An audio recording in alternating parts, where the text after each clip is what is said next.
అధ్యక్ష, వాస్తవానికి సంక్షేమం అనేది పూర్తిగా ఎవరికైతే అవసరమైందో వాళ్ళకి మనం ఎక్స్టెండ్ చేయాల్సిన పరిస్థితి అయితే ఉంది అధ్యక్ష.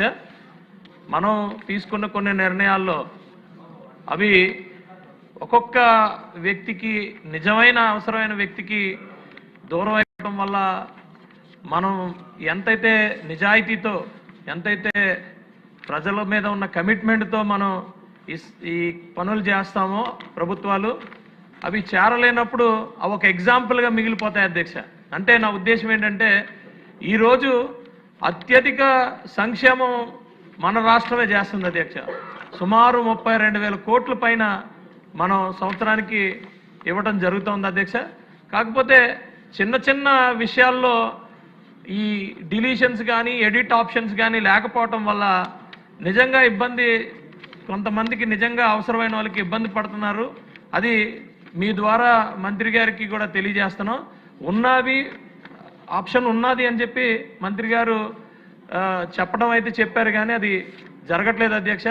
నేనేమంటానంటే, ఇంకా మోర్ అయితే కొంత ఇబ్బంది అయితే ఉంది, కొంత కరెక్ట్ కాంది ఉంది. కానీ నిజంగా చేసుకోవాలంటే, ఇప్పుడు ఒక అమ్మాయి పెళ్లి చేసుకొని అత్తవారింటికి వెళ్తే అత్తవారింటి దగ్గర యాడ్ చేసుకోవచ్చు అని చెప్పడం జరుగుతుంది. కాకపోతే అత్తవారింటికి వెళ్లకుండా, అమ్మగారింటికి వెళ్లకుండా వాళ్ళ సొంతంగా ఇంకొక ఫ్యామిలీ సపరేట్గా రిజిస్టర్ చేసుకున్నప్పుడు వాళ్ళకి ఆప్షన్ లేకుండా పోతుంది అధ్యక్ష.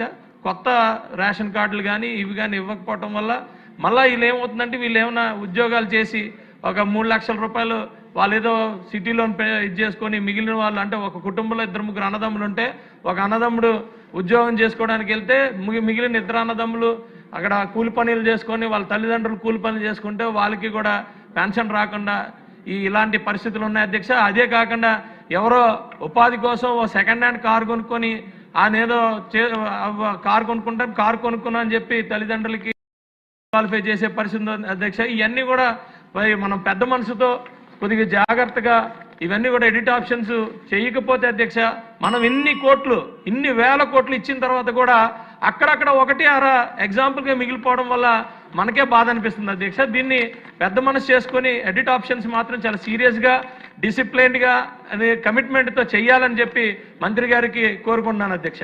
నరేంద్ర గారు. స్పీకర్ సార్, గౌరవ మంత్రి గారిని